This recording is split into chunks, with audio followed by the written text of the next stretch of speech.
The following is rated not safe for work. It contains strong language, adult situations, and lots of spoilers.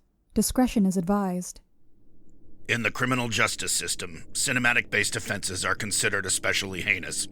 The dedicated attorneys who investigate these villainous films are members of an elite squad known as the Reels of Justice. These are their stories.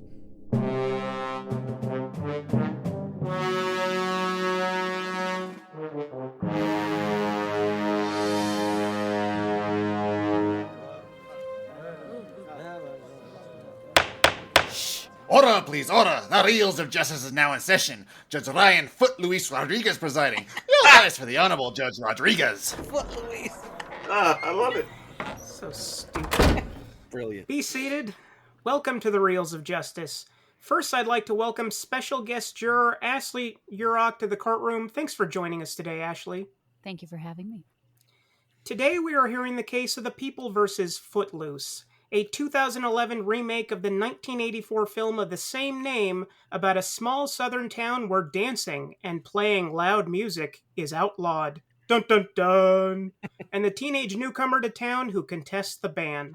For those of you unfamiliar with our court proceedings, we are here to determine if this film is guilty of being a bad movie. As always, in this courtroom, films are to be considered excellent until proven awful, and the burden of proof lies upon the prosecution to prove beyond a shadow of a reasonable doubt that this film is guilty. Mr. Dylan J. Schlender, you're appearing on behalf of the prosecution. You may present your opening statement.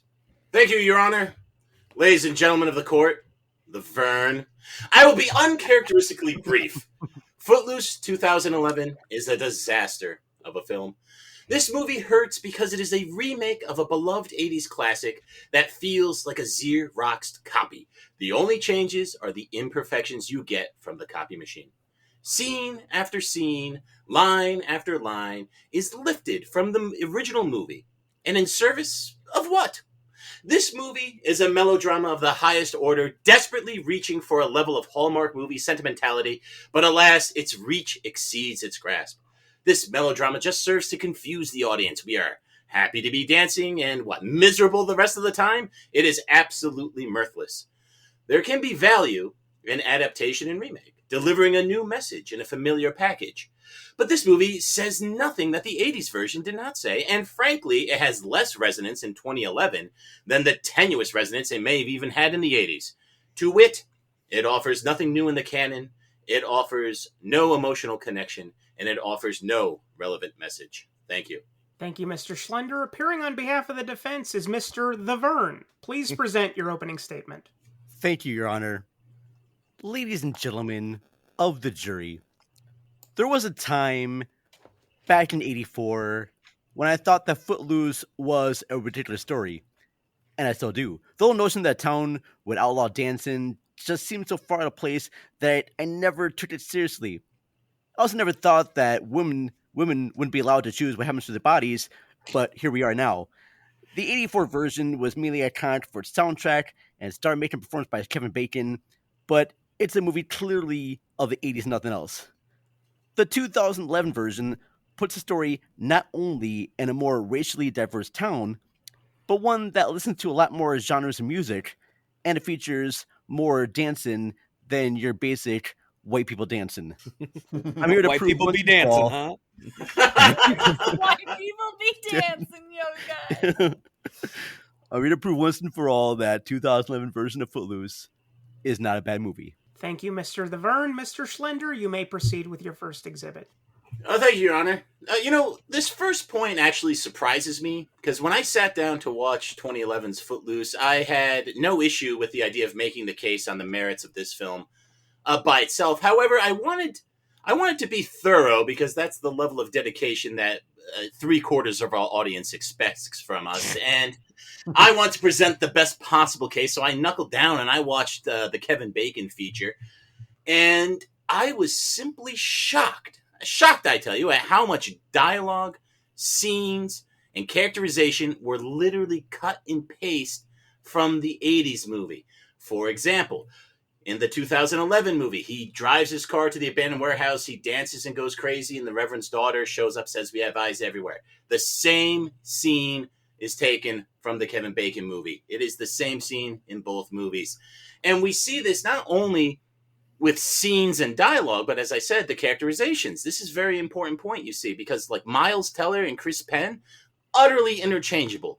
Miles Teller does nothing to elevate Chris Penn's role. Chris Penn never did anything to elevate that role. They both have the same exact thread of, well, we got to learn how to dance, and maybe we can do something with the fact that we like country music.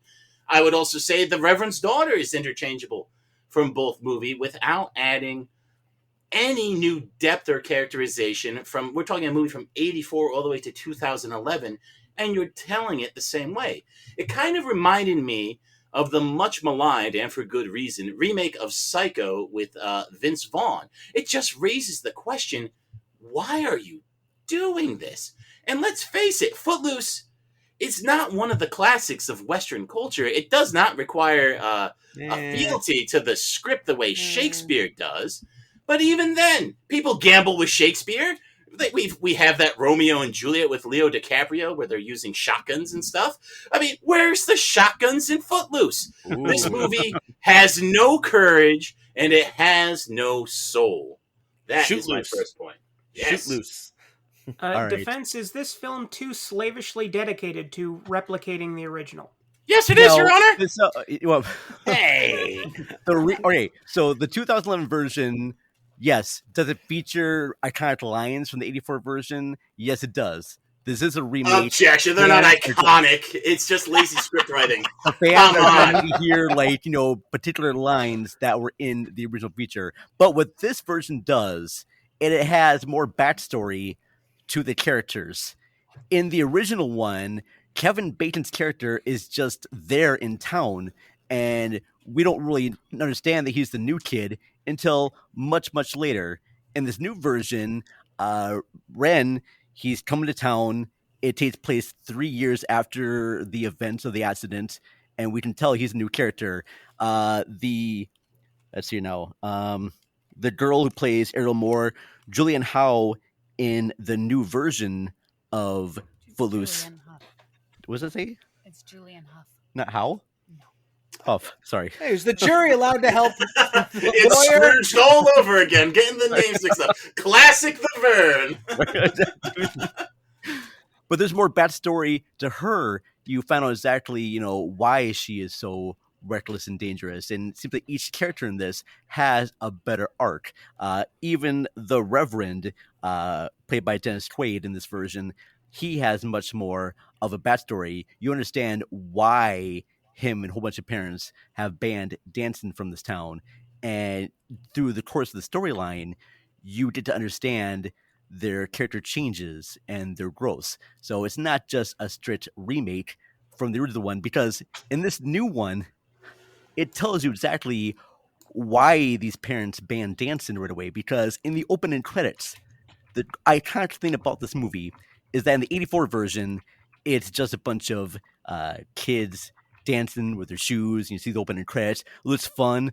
In the 2011 version, you're seeing the same opening credits, but all the kids are dancing around empty, beer cans and red Solo cups. These kids are obviously getting drunk.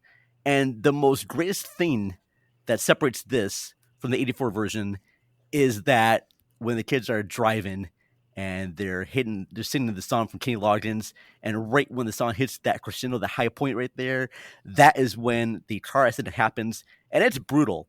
Even for a PG-13 movie. No, it's hilarious. Everyone cracks up when that happens. They're singing Footloose and then they get hit by a semi. There's no emotional resonance there. And also, I would like to point out how absurd it is that Footloose is a song in this movie and no one references the movie for which the song was written. He didn't write this in a vacuum. Anyway, Your Honor, I would like to just point out that the background is explained in the 80s version when they're going over the bridge. Again, this is another scene that's completely lifted. Through plot exposition. That's the only thing. Where she explains it. So instead, we get treated to a longer, more boring movie because they have to put in this scene of surprise, drunk drive, and you're gonna die. And so what does the town do? They're like, well, let's make it harder for kids to get together and drink. Makes perfect sense. But now here we are 3 years later, and we're expecting this law to still be on the books when we see people violating it all the time with no repercussions, mind you. There is not a single negative consequence to anyone breaking the law in this movie. I will point out for evidence, when Ren goes to court, he gets off with a warning, a suspended sentence. We hear the captain of the track team has, quote unquote, 2 tickets. If he gets one more, he's off the team. Guess what? Never happens. Doesn't go anywhere. The Reverend sees them dancing at the drive-in. He sees them dancing at the drive-in, a scene that again is directly lifted from the first movie, but with much better music and better nothing happens. Better and nothing music, happens. But that's what I'm saying. Like, there's no conflict in this movie, and this is going to kind of dovetail into my next father point. And the daughter. Well, objection here. The conflict is from the objection from the father and the daughter. No, I am going to talk about that in my next point. So, with your permission, Your Honor, I'd proceed. Yes, please do. All right. So I love talking about the tone of a movie because movies are supposed to make us feel something, right? And you have to admit that it's subjective what the tone, how a movie makes you feel. But another thing that I love looking at in this courtroom is intentionality, because that is subjective. We can look at the intentions of this director, what this movie was trying to elicit. And at the time, this was interesting in my research, there's an odd subgenre of quasi-religious filmmaking out there, typified by directors like Alex Kenrick and Richard Dutcher. And it seems like Greg Brewer was lifting from them with a generous helping of the aforementioned Hallmark. So what we get when we look at this matrix is a maximization of human tragedy. This would be the drunk driving accident, the mother dying of leukemia, but it's coupled with the minimization of any and all acting talent to convey these complex emotions. Not even the great Dennis Quaid can muster the emotions of a bereaved father that he should be showing. The main character, Ren, offers no emotional insight into his lost mother. And to really drive this point home, there's actually a scene where the two of them are in church talking about this, and it has no emotional impact and no resonance because they're just reading from the script. So that feeling right there, that is the Kenrick Dutcher Hallmark trifecta. However, I would like to propose in this court, and we can vote on it right now, that we rename it to the Kenrick Brewer Hallmark trifecta, because I kind of like how ridiculous Richard Dutcher's movies are. So, Defense, I'm not going to ask you to rebut anything revolving around the name Kenrick, but is this movie emotionally resonant? No, it's not, Your Honor. Yes. Stop that. Stop reporting for him. Put it down. I might do it one more time. I think, yes, this one is very emotional resonance because I did happen to watch both versions back to back, and I think that Ren's story that happens with his mother is more prevalent in this one than it was in the 84 version. And I'm still going to go back to this. I still think that the 2011 version does a much better job of showing the characters' motives more and their backgrounds. You get more from the characters in this one than you do the other one. And it just has a lot more. There's a lot more racial diverse cast in this. But the emotional beats, I still think there's strong ones. All right, let's. I've got a question for the court here. Show of hands. Who would remember that Ren's mom died of leukemia if I didn't just say it? Let me count. Okay, that's 1, 2, 3, 4, 5, 6, because I'm raising my own hand. All right, so no one remembers it. Yeah, no. Yeah, thank you. I remember it. Hey, easy there. You already raised your hand. I counted. This is in the record now. But that's my point. It's because he doesn't do anything with it. There's just no emotional connection there. Like when he's talking to Dennis Quaid in the church, we all watch this movie. We all saw that scene, slips right off the mind. Doesn't matter because the next scene they're going and doing their dancing, which is all Brewer, I think, really cared about doing, was just filming some dancing. So you're just kind of like plodding along, waiting for the next dance scene to come up because there's just no meaningful conflict or emotion in anything that they're doing, so there's probably some more meaningful conflict going on with the Dennis Quaid character because he did lose his son and he's afraid of his daughter going to do the same thing. Hence, that's why the town and everyone else banned dancing. Hence, I'm still going back to that beginning scene. I mean, it's showing these kids just having a really good time, and they're in the car, and I'm sure you've been with your friends drinking and sitting along. No. I'm sure when you watch Top Gun, you're like, show of hands, 1, 2, 3, 4, 5, 6. No. Don't count my hand, damn it. Yeah, see, fly into the danger zone. I'm sure everyone does that. So you're out there drinking with your friends, you're singing some Kenny Loggins, singing some Footloose, you turn up the radio, and bam, what happens? Stuntman Mike comes and clouds you down. Nice reference. Oh my God, come on. And it's a horrible tragedy. So the town's like, we're not only are we banning dancing, but we're banning Kenny Loggins, which hey, that's a law. Get behind. Not the wrong decision. That is very lascivious music. Well, one of the things too you have to understand is like you can understand in the heat of the moment passing that would be another song that would be banned consequently. But you can understand the heat of the moment maybe passing a local ordinance like that after you just had this huge drunk driving accident. So they were thinking, okay, we need to make a law that minimizes the opportunities for kids to get together and drink. Guess what happened? The kids still got together and drank. They went to the next town. These kids are all 17. They have to be 17 because the ordinance only affects minors, right? So if they were 18, the movie wouldn't happen. So a few of them only have a couple months under this horrible tyranny of not being able to dance in one town when they clearly have access to other towns that don't even card them for alcohol. Where are they? What is this? Talk about alcohol. They're not drinking. They're drinking in the bar, sir. Yes, sir. When they go to that country bar, they are drinking and getting drunk and smashing beer bottles over people's head and not getting arrested. It makes no sense. Have you been to bars like that? That's the requirement. You have to get into fights with people at Countryland Dancing Bar. Have you not been to these places? Look, Vern, your history of bar fighting notwithstanding, as impressive as it is, we need to look more at this movie and what it is bringing to the table. These kids were simply not oppressed in the way this movie would maybe want you to believe, because so the whole idea of this movie, right, is that Ren comes to town and shakes things up. But he's not shaking things up. Everyone's still dancing illegally. The only thing he does is a petition that fails.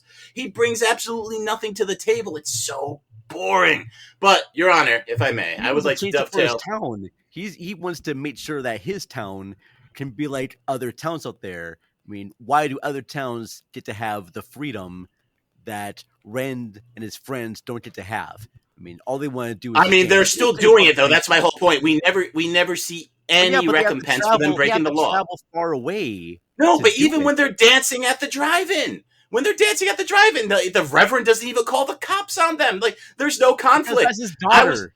I was talking to a very wise, very handsome man, and he was stroking his beard. And he said, the conflict in this movie would work better if instead of a reverend, it was the sheriff. And he was the one who was cracking down on these laws. And I agreed with him because that would make sense. Because in this movie, we don't see anyone getting in trouble. But, Your Honor, I would like to move on to my last point. Thank you. All right. So we've already established that the emotions that this movie is trying to convey are failing. So we can at least look at what's the message here, right? Is this movie maybe trying to tell us something about ourselves or other people? And that also gets lost in the shuffle. You see, we're treated to what I could maybe argue was a message about this movie, a brief conversation about the separation of church and state when the uncle and Ren are getting in the car and he's like, separation of God and beer. We do have a reverence on the city council, but all of that fizzles out, and frankly, it's unclear if the city council's motivation actually were religious, because we only ever meet two members of the city council. One of them we know is the reverend, the other is the principal. We don't know anything else about the rest of the city council. We have to assume. So if the conflict is going to be in why is this law passed, why is it here, how do we overturn it, it might have been useful to learn about the people who would be responsible for overturning. Heck, it would have been interesting to learn about the people who were responsible for enforcing it. We get to see the one dopey deputy, like the one time, twice. He's in court too, And so this is 2011, people. This movie takes place in the modern era, and Willard even says in the movie, hey, we got cell phones, satellites. Presumably They have the internet now. Apparently, they don't have wet T-shirt contests, but you don't get those around these parts either. And we live in a very liberal state.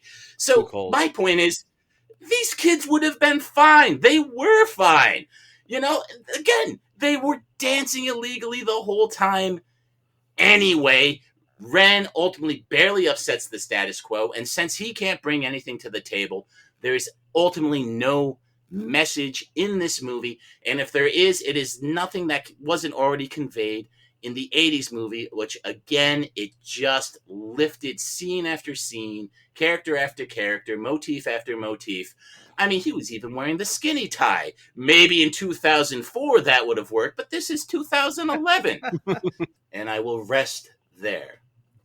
Before we move on to the next argument, defense, do you have any rebuttals to what the prosecution just alleged? Yeah, I just proved, Your Honor. First of all, the 84 version is very much of its time. It's steeped in 80s with the fashion, with the clothes, and that music. What the 2011 version does, it spans it. It spans the town. It spans the group of characters to have a more racially diverse cast. It has much more different genres of music, different styles of dance.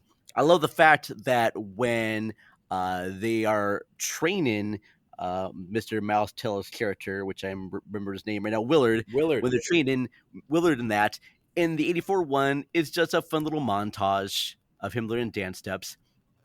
I love the fact that in the remake, it's Ren McCormick's nieces and nephews, these little kids, who are teaching them how to dance. All right, objection. They teach him for like a minute, and then it immediately goes to the same silly montage we saw with Chris Penn. Again, this was a complete lift, a drag and drop, a cut and paste, put in whatever euphemism you want for rip-off you'd like. And I think that whoever plays Rusty in the new one has a lot more nuance. We know that Will is very much a guy who is angry, fighting guy who just bitter, but he starts to learn how to open up a little bit more and how to dance. And I just found that Miles Teller to be a better actor than Chris Penn. In fact, most of the actors in this remake are slightly better actors. The thing about the 84 one is that they are just one-note characters. There's nothing much to really say about them. The only thing that's ever good about that version is the soundtrack and its songs. And don't get me wrong, they are iconic, they are great, but that's the only thing that you'll ever remember from that movie.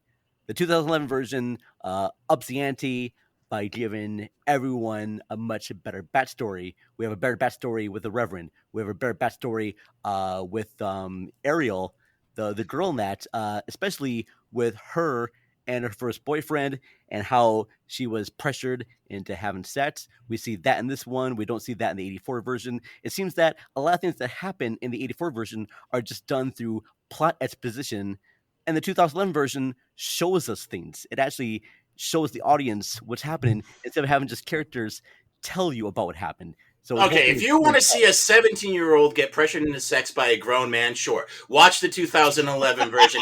Frankly, not my cup of tea, the Vern. Not my cup of tea, sir. These things are established in the 84 version, which we could put on trial. Yeah, I'll kill that one too. Don't get me wrong. But when we put that into the 2011 and they're showing us these things, it doesn't add anything to the movie because, again, none of these things are conflicts that we care about because none of the actors can deliver any of these lines with any emotional heft. Ariel is so one note this whole movie. It's like, okay, we get it. You're the Reverend's daughter. You're a bad girl. You have a change of heart. Now, it's so paint by numbers. It's just all one thing leading to another to get to the dancing. And also, why can everyone in this town dance so well? I mean, the dancing is banned, and they're like professional dancers. They're like spinning on their head. They're popping and they're locking. They're coordinated. Twerking. I know. They're not flossing. I don't think that was a thing yet. It's true when Ashley and I go to places, we'll just start doing choreographed dance moves. It's just and then everyone in the club just starts doing the same dance moves as us. It happens in Minnesota. I don't know about your places, but in Minnesota can't be that hip. Your Honor, I object. I'm going to sustain that. Take that, Minnesota. They know what they did. We just lost one of our fans. Oh, no. Down to 3. Now that the prosecution is rested, Mr. The Vern, you may proceed with your first exhibit. Okay, so my first exhibit, like I mentioned before, what really sets the movie apart, and I'm gonna maybe I mentioned earlier, is that opening credits. I think there, and I actually wrote this down here. All right, so in the opening credits of the 84, through mainly dialogue and position halfway through, we are told about the accident that killed a group of teens and caused the town to ban dancing. Craig Brewer turns up the volume and shows what happened prior to the accident. Instead of just showing feet while the credits play in the 84 one, the 2011 has feet dancing to the start of empty Red Soul cups, indicating that the kids are drunk. The most surprising and brave moment from Craig Brewer's feature comes at the part when the kids, while driving, are singing to Kenny Loggins. Big hit, right at the high crescendo is when the car accident happens, and it's pretty brutal for a PG-13 movie. And then we actually show why the town is actually banning the dancing. So instead of just hearing it from like some kids in their car halfway through, we're actually shown why it is. And to me, I think it's much more relevant, and it pays more into the resolution when Ren has a big court case, because we've seen what happens. And when he's talking to the parents, he mentions like, hey, there was a time for mourning. That time was back then. I understand why that law happens, but the law doesn't need to happen now. It needs to go away. We need to dance. We need to just take our shoes off, put on your Sunday shoes. Footloose. No, you kick off the Sunday shoes, Your Honor! Can't dance in your Sunday shoes. Absolutely not. That's very gauche. Prosecution, aren't you supposed to show rather than tell? Yeah, okay. So that may be a fair point if you're showing something that actually has the emotional impact you're going for. Having a bunch of drunk kids singing Kenny Loggins and getting hit by a truck is funny, not sad. And I think the jury's going to agree with me on that, so I'll keep it at that. Is it just the song? So they chose a different song? You would think it's more tragic? No, but like, what if they? So director Schlenzo D is behind the camera, and I have to show this scene. I'm not having them sing. They're drunk. Maybe they're having an argument. And she's like, "Take me home," and he'd be like, "Oh, you're just such a dumb girl," and wham! It's like, oh my god, there's emotional palpability here, but. I would be a good director that could get the emotions out of my actors. Brewer is not, so he couldn't. So he leaned on the music, and in result, we got a very funny scene of a car blowing up. It just wasn't. What do you say? Like, this is better than having that serious moment on the bridge where Ariel in the '80s version is explaining with sorrow in her voice, with actual emotion, about how it was her brother that got into that accident, that kicked off all of these crazy laws. I like that the 80s versions takes place all in real time. I think having that flashback, flash forward, 3-year gap, I'm sorry, just 3 years is too long. If you wanted to do that, again, director Schlenzo D, I would have made it 6 months when everyone's at full pomp, on full awareness, really cracking down on the dancing. Like, let's see the freaking SWAT team bust up a dance party. But we don't get any of that because it's 3 years and no one cares anymore. I'm going to overrule you calling yourself a good director, but Vern, would you like to? I would appreciate someone to object properly before you do, but fine. See, I think there's still emotion happening in the 2011 version when Julian Huff. Thank you. It says it's spelled how. All right, but Huff say fine. Julian Huff. Watch Dancing with the Stars for like 5 seconds. Okay. I like this juror. Let's have her back more culture often. burn. She also has, big emotional when she's talking about what happened to her brother. And also, I thought she was supposed to show, not tell. Say it, Your Honor. That's what I thought. I got much more of a relationship that happens between her brother and her in this. And also, there's a very big emotional response after when she's talking to her dad and she's in her prom dress, and this is after the Reverend allows the kids to have their dance recital outside of town. He can't stop it. Yeah, well, he can't stop it. He doesn't allow anything. He lets his daughter go, but she would have snuck out anyway because she was a brat. But no, they have this great moment where they do talk and they right after he assaulted her. Well, Wow. there you go. Tensions were rising that one, and There was no tension. Tensions rising They were there. just reading the script back and forth, and then Dennis Quaid slapped her because she couldn't act, and they kept it in. God, come on. No, I actually believe their turmoil because he was nervous about having his daughter, do the same things that her brother did. And she even says too, like, everything this town remembers is about the accident. No one remembers the good things that my brother did. Always talking about all the bad shit that they've done. And then they get into the heated argument, and she says to him, do you know that I'm no longer a virgin anymore? And then that's when she slaps him.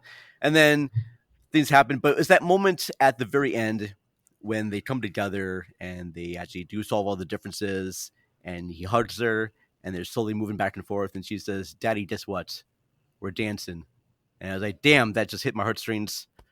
Bold right there. Just right. Yeah, just Vern, you would love the Hallmark Channel. We got to hook you up around Christmas time. You're going to be sitting there crying like a baby.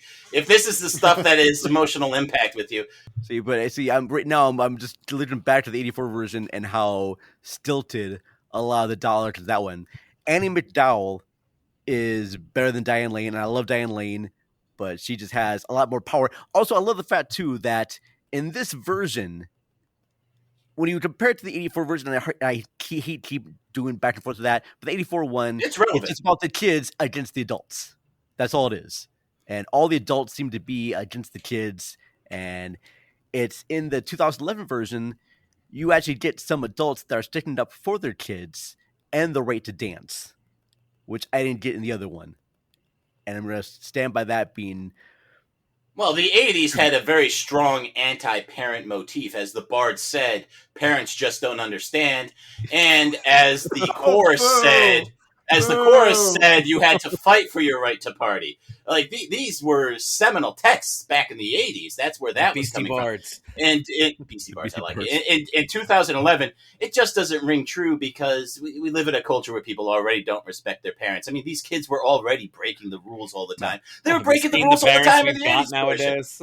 Yeah, well, it could be better. Could be better. Wait, this jury's talking an awful lot, Your Honor. I suggest we get the gags again. Yeah, shut up.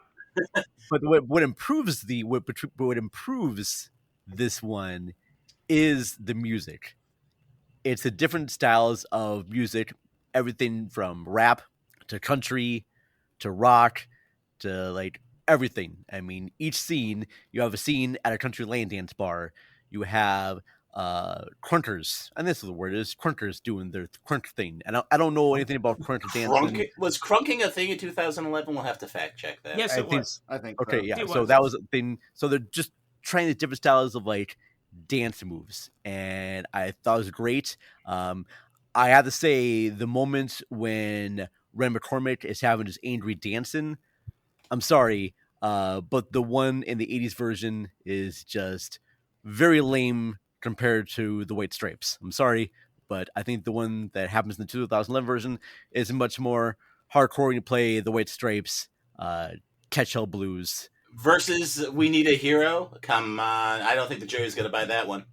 Yes, plus it wasn't We Need a Hero in the iconic dance movies. It was called something else, and I can't remember exactly what that was called here. The song that was used in the original Angry Dance scene was Never by Moving Pictures. Okay, thank you. In case you wanted to know. I appreciate that. Moving Pictures. Never, never, never, never, never, never, never gonna hide your heart, and I'm gonna dance in. Like, one thing about that dance sequence is that it felt like I was watching someone's gymnastics demo reel. Whoever that stunt performer was pretty epic and, amazing doing the flips, but the remake, the anger is just more prevalent there. And I just found it to be a much better dance sequence. And are you going to rest on that case?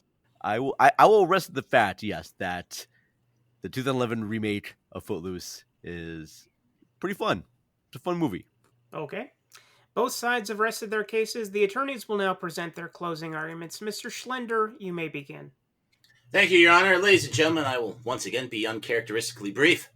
2011's Footloose is the Wish.com Footloose. It is a Xerox, it is a splotchy copy. The tone betrays any emotional stakes combined with the lackluster performances. We have a Hallmark reject. And the greatest sin of all, this movie has nothing to say or offer. This movie is just as vacuous. It is just unnecessary. So let us punish it properly and fittingly by sending it straight to, that's right, movie hell. I'm stealing Ben's bit. Can we get that gate open? It's closed for the season, dude. What? It is? Yeah.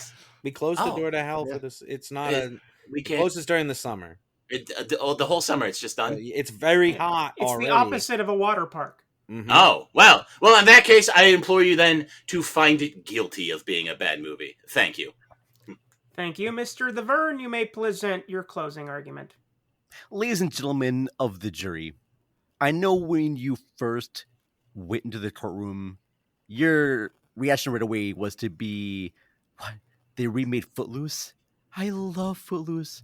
I love Kevin Bacon. That movie's so iconic. I love it so much. Can't believe they're remaking that movie. Fuck that. Fuck that movie right away. That's just a sham. How dare you remake a classic? Now, I want you to just take a look back, all right? Just be like, all right, what if you never were born in that year of 84? Because I know it's so easy just to get into the nostalgia of something that you love and appreciate.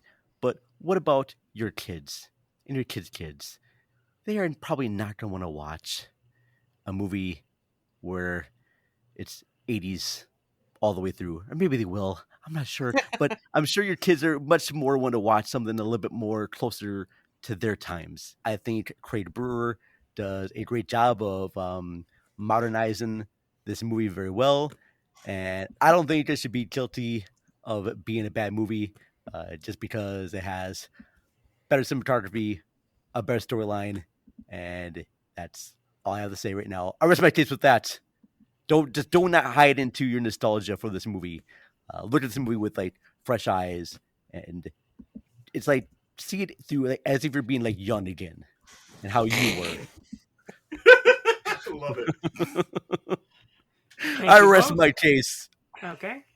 Thank you both. Members of the jury, Ms. Ashley Jirak, Mr. Maynard Bangs, and Mr. Big Ben Haslar, you have all heard the facts concerning this case. It is now up to you to determine if this film is guilty of being a bad movie. The bailiff will escort you to the deliberation room to render your verdict. You gotta cut Footloose isn't just for the dance floor. It's also good advice if you're caught in a bear trap. That's brutal. That's Very brutal. All right, guys. So, what did we think of the prosecution? I'm What not points were too valid? familiar with the 84 one. I don't know if you've seen it. That's Big the one Ben or I'm familiar with. Ashley. Mm-hmm. Have you seen Yeah, it? him That's like the saying one I'm familiar don't let with. your nostalgia get in the way. I saw these like back to back, like for the first time. I come in with that no wasn't really a nostalgia. factor. I come in with no nostalgia for the old one whatsoever. And I put it on no pedestal. So when I found out that it's almost basically a carbon copy, yes, there's a little less exposition and a little more showing and telling. That's great. But why remake a whole movie without changing something? And it struck me, when the Vern was talking about this one is so much more about the daughter and the preacher father. Really, the daughter should have been the main character. The daughter should have been the one who was really leading the protests and tried to get the laws overturned. That would have been a big difference between the two versions. And she would have been way more proactive. Instead of waiting for a new kid to come to town and shake things up. Exactly. Yeah, not waiting for a man to come save her. Oh, those fucking men. Exactly. I hate those guys. So she would have had more agency. And Should have had more food. agency if she had done something like Right, that. absolutely. That would have been a great way to set apart the new one from the old one. Yeah, and small things since they talked about the showing. Ben, did you think the accident in the beginning was heartbreaking or funny? I guess I didn't think it either way. I was sort of unimpacted by it. I didn't think it was funny, so I was sort of surprised that Dylan went that way. Oh, with we it. laughed our But asses off. We laughed so much, and it's too bad they didn't do Highway to Hell or something, right? That would have been a better song. I think it's because you don't know them either. Like you've only known them for 45 seconds, so just the jarring juxtaposition from them kind of singing and dancing to getting hit by a truck was Just just like, so "Oh, okay." sudden it was funny. They're gone. It was just so sudden it was funny. So Ashley, Yeah. what did you think of the prosecution's arguments? Well, I'm not sure. Well, I didn't rewatch the first one.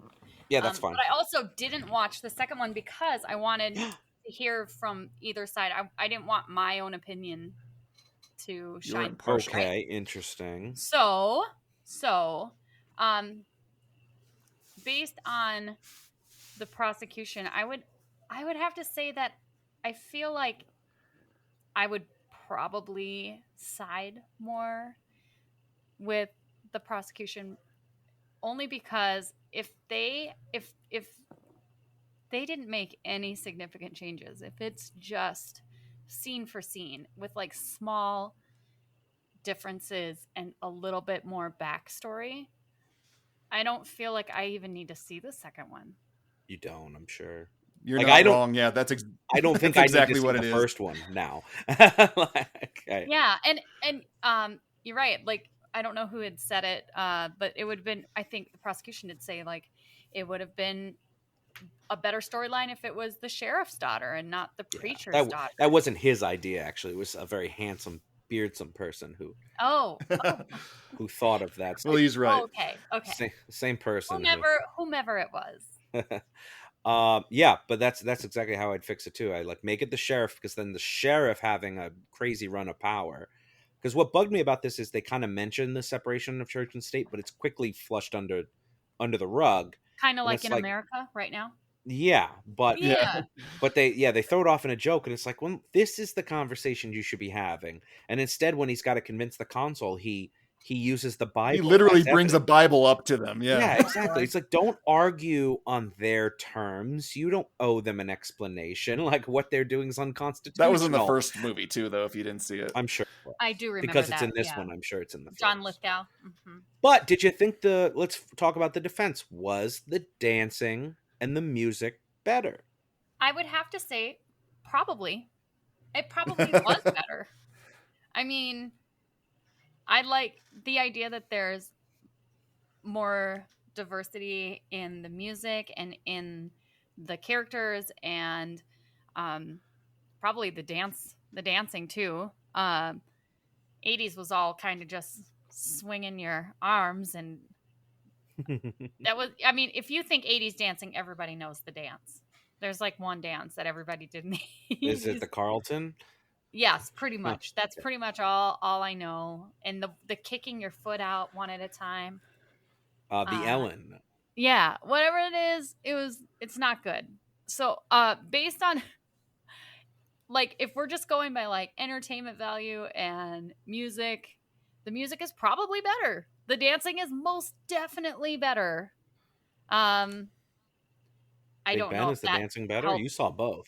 I would say it probably is better. I wouldn't say the music's better, but the dancing probably is, because and in I the mean- first one. Sorry, go ahead. No, I was going to say, and music is objective, right? So, like, I freaking dig 80s music, but I also like everything. So I think for me, having a wide variety of music would have been awesome.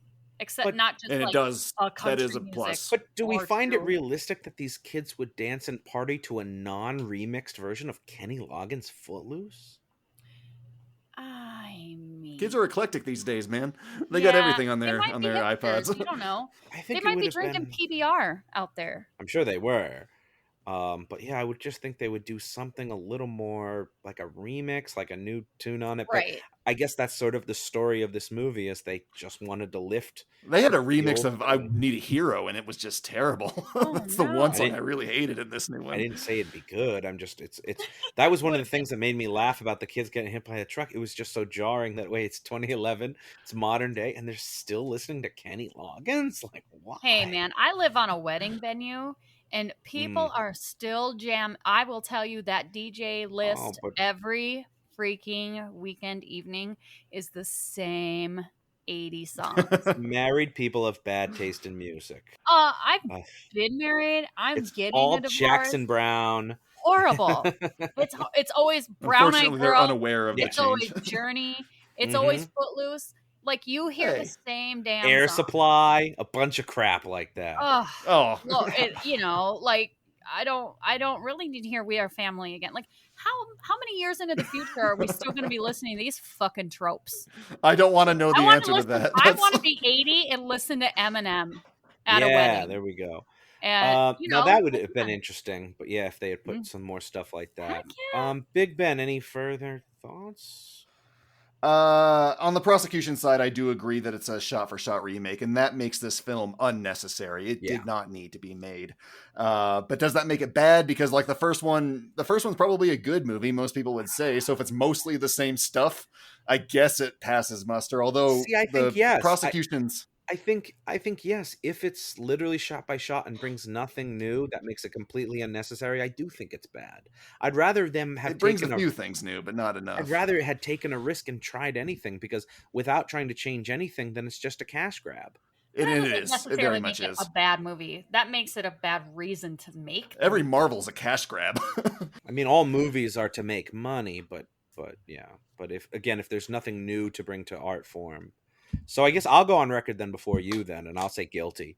For that reason, that I just don't see any reason this needed to be remade, except they knew people who liked the old one would buy tickets to see the new one. And they didn't bring anything new to it. They should have made the daughter more of a main character. They should have made the sheriff the main character, and that explains why he can enforce a law so tyrannically for 3 years. So guilty for me. It didn't need to be made. It's slightly worse than the original. This actor, he's no Kevin Bacon. And I do agree with the prosecution's point that they're all dancing. Like they kind of, there's no point for them to have this extra dance if they're literally doing it at drive-ins every weekend. And they're the such pastor excellent sees it dancers. and nobody cares. That definitely makes it worse. But does it knock it all the way down to bad? I think it's north of that. So I'm going not guilty. Okay. Well, I'm going to say, I'm also going to say not guilty. Wow. Only just because it maybe wasn't necessary doesn't necessarily make it bad. Doesn't mean I necessarily want to watch it, but I don't think the prosecution is really proven enough that it's like a horrible movie to watch. If it's scene for scene, then it's not that bad of a movie, because I like the first one. Well, that's how it is. Then we should get out there and tell that very, very, very handsome judge. Oh yeah, let's do it. Ms. Foreperson, have you reached a verdict? We have, Your Honor, in the case of People versus Footloose 2011, we find the defendant not guilty of being a bad movie. Calm down. No. The verdict is, shut up. The verdict is so rendered. While Footloose 2011 is hereby free to go, I sentence the film to a kicking off of its Sunday shoes. Court is adjourned. Oh, look at all these river dancers coming in. Wow, look at him go. He can kick so high.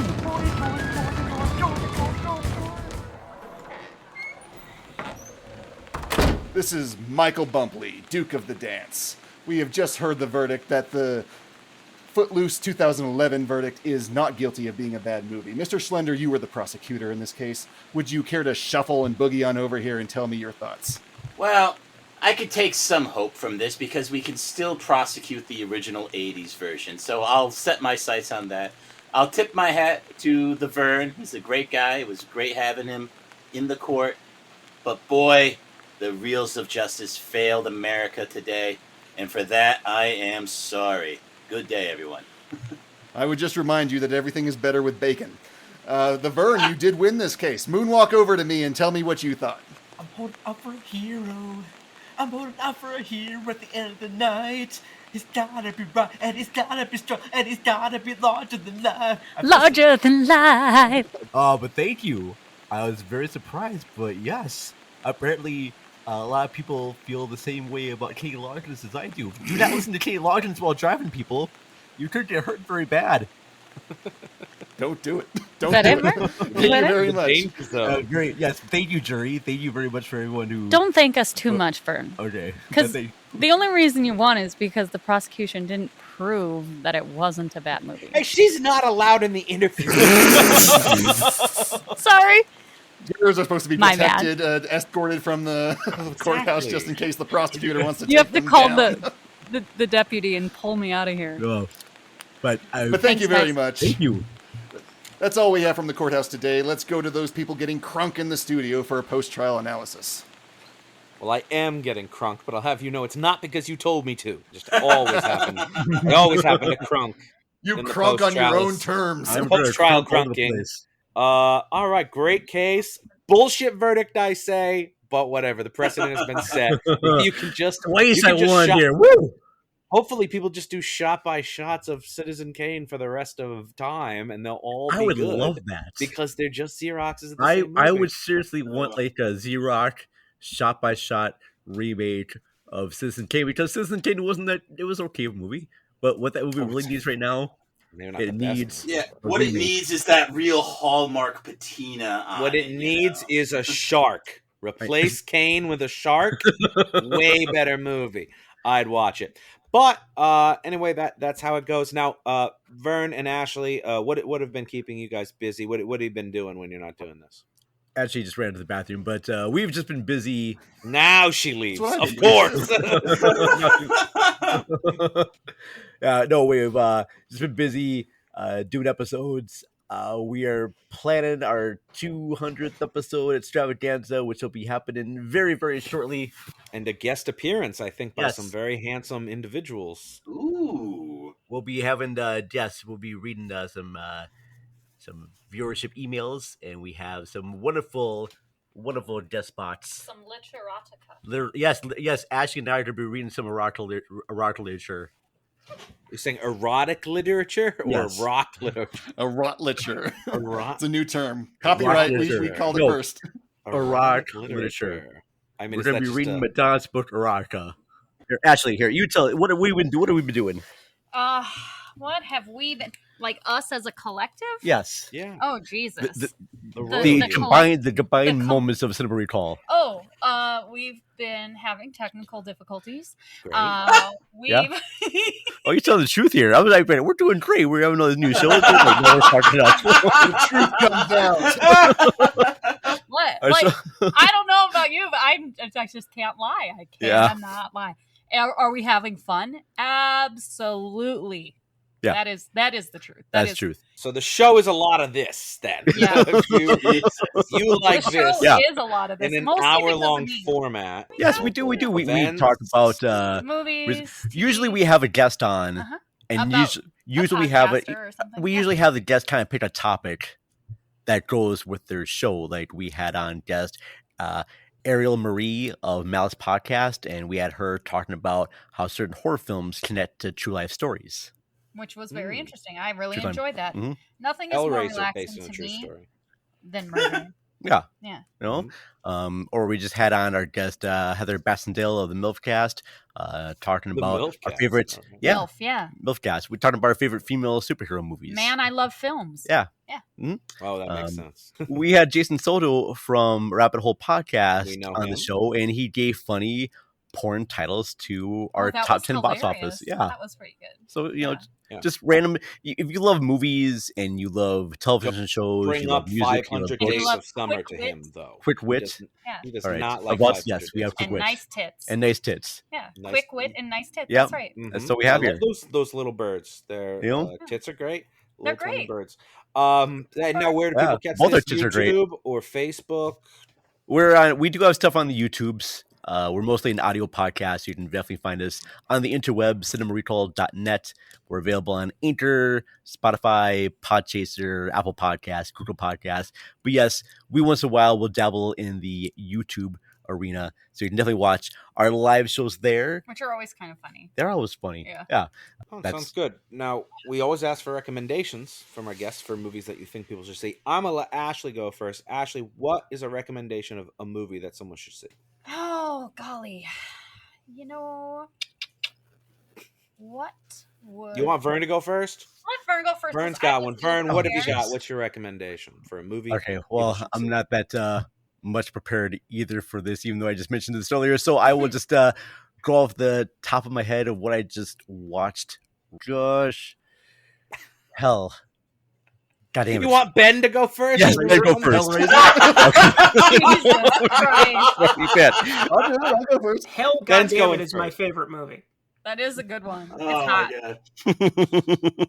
All right, well, I'm going to recommend another remake that's dancing focused, though it's in a much different genre, and go with 2018's Suspiria.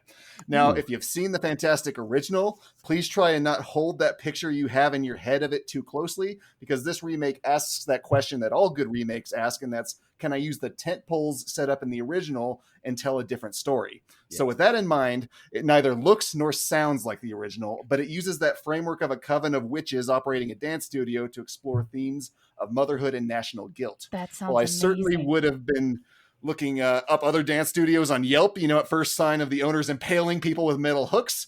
But Suspiria is still a thrilling ride with fantastic visuals, great acting, and complex themes. It was made by Amazon Studios, so you will forever find it on Prime. Fantastic. And I'm going to jump over to Schlenzo. Schlenzo, what's your recommendation? Oh, thank you, Maynard. I love watching movies with my family, and I was actually surprised at how great this one was, and the kids really liked it. And I'm actually No, talking they about didn't. Sonic. Oh, they well, did. they're saying not Footloose. They did not have Footloose. No, but I am talking about Sonic the Hedgehog from 2020. It has plenty of Easter eggs for fans of the video game, but it's really not afraid to do its own thing. I really enjoyed the performances from the usually lethargic James Marsden, and Ben Schwartz does a great job with his Sonic voice. Jim Carrey made a lot of interesting decisions as the antagonist, and this really just results in a movie that's fun for all ages. Right now, it's streaming on Amazon Prime. Check it out, and stay tuned for next week when I recommend Sonic 2 for essentially the same reasons. Don't do it. Don't do it. Don't do it. No, really don't do it. Absolutely. I'll quit. I'll Do quit. it. Do I'll it. quit It's before you amazing. recommend Sonic 2. Yeah, Sonic 2 was pretty painful. I haven't seen the first one, but I only saw 2, and it was pretty painful. And then, but yeah, we made the kids watch Footloose, and they liked it so much they read all the way through it. They literally started pulling out books and began reading. Not even a lie, actually. Not a lie. They would rather read than watch Support your local Footloose. libraries. Footloose the remake. Exactly. man. Every That library doesn't should be sound like so bad. Footloose at any one time. Vern or Ashley, have you gotten an idea now? Yes. Okay. So what I have been rewatching is a Netflix series called Glow, The Okay. Glamorous Ladies of Wrestling. And if you haven't Yes, watched absolutely. it was a 2017. There's 3 seasons. Allison Brie is the main character. And it's set in the 80s, and it's about a newly put together TV show about women pro wrestlers. And it's so fun. Based on a real organization. Glow was real. It is, back- yes. And Back the in the 80s. documentary about that organization is also on Netflix. Oh, excellent. I will check That counts it as your recommendation, Ryan. No. out.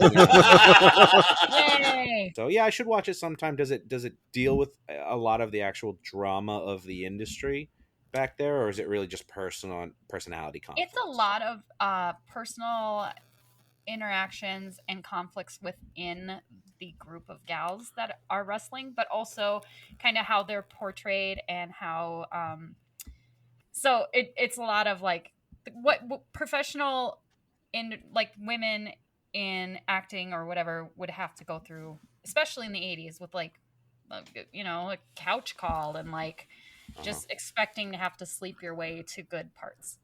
Yeah, I don't know if there's a documentary series called Dark Side of the Ring, and there's a great episode specifically about the fabulous Moolah, who was kind of she was a woman wrestler who was also a trainer, and she basically had a stranglehold on the entire industry of Wow. working women wrestlers and was kind of prostituting them out. And I mean, Wow. they none of them could work unless they went through Moolah. So you should also look up the Dark Side of the Ring about Interesting. her. I and will. that's a Thank really you. interesting view on that world. I'm sure some of them got into Glow. I'm sure some of them did. Oh, sure.